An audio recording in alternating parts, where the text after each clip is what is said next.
to chains of noodle bars. When you've had enough purity, when you've got bored with the seasonality, when you want a mucky noodle, a filthy noodle, you want ramen. Yes, the happy-faced noodle, look at that. And in the foothills of Mount Fuji, we're going to make our own ramen soup with pork broth and marinated soft-boiled eggs. They're full of thick, sticky, fatty, porky broth. You got belly pork on the top. You've got tamago eggs, which are like the best kind of semi-hard-boiled egg on the world. It's kind of new food. It was born in the 1950s. It's food to free the shackles of oppression. These boys are ramen rock and roll noodles. But ramen, it's all about the stock. And that's what people are going bonkers for in the ramen shops. And people who own ramen shops, they closely guard their secret of the stock, but they'll have pork bones going for 2 days, 3 days, just this intense, fatty, meaty, tasty broth. And it clings to the noodles, well, like a climber on a rock face. You go, You know, the great thing about ramen, it's sticky when you eat it. Yeah. It kind of sticks to your lips and all that fat content go, oh. And when you slurp ramen, you know, it's messy, it gets on your glasses, in your hair and your head, but it's part of the gig. Now, the broth, it's quite specific. In here, I've got a pan with 2.5 litres of water. Yes, it does happen to be spa water from Mount Fuji, but, you know, tap will do. So this is a piece of kombu seaweed, and it's been soaking in that 2.5 litres of water for about half an hour. You can buy kombu seaweed in Asian supermarkets back home. Now, what we do is we cut this into 3 strips. And you've got to be careful.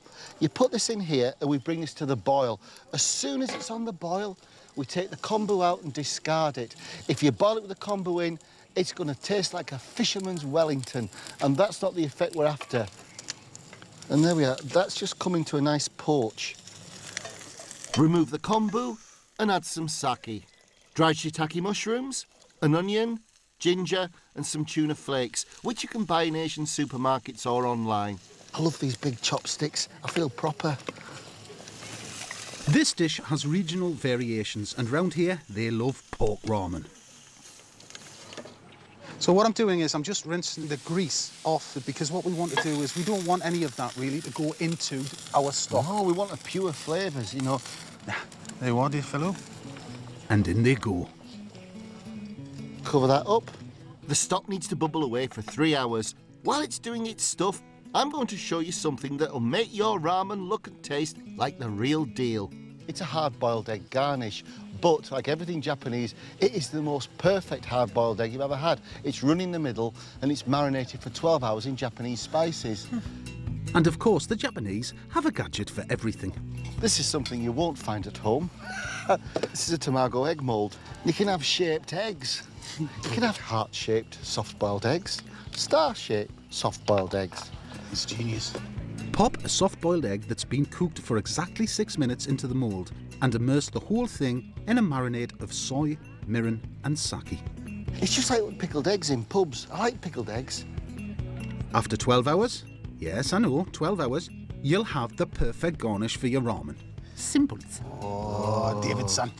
Now that's the lovely broth. That's what we're after. And then add even more flavour.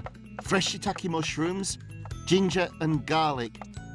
And these gorgeous shimeji mushrooms, which are perfect in soup or stir-fries. That's it, job done. Now we are nearly at the end of the noodle path at the top of Mount Fuji. The time has come to achieve enlightenment perfection in the way of the ramen. Fresh noodles like these only need a couple of minutes to blanch. Then, right at the end, you add your meat. We're using some slow-cooked char siu pork, but leftovers from a roast would do just as well. Layer up the ramen noodles, slices of pork, spring onions and enoki mushrooms. And now the broth. Lots of broth. Nice. Top with more pork, some spring onions and the pièce de résistance, the egg. It looks like a builder's bum. You too, Japanese builder's butt crack eggs. Oh, that's what you're after. Yeah, look. That will sit on top of the noodles. And finish off with a flourish of tuna flakes. Look at that, dude. I love how they move. As the Japanese say, when you want ramen, there's only ramen will do. It's true. It's comfort food for Japan. Well, this is the first time, mate, we've made ramen in Japan. On the shores of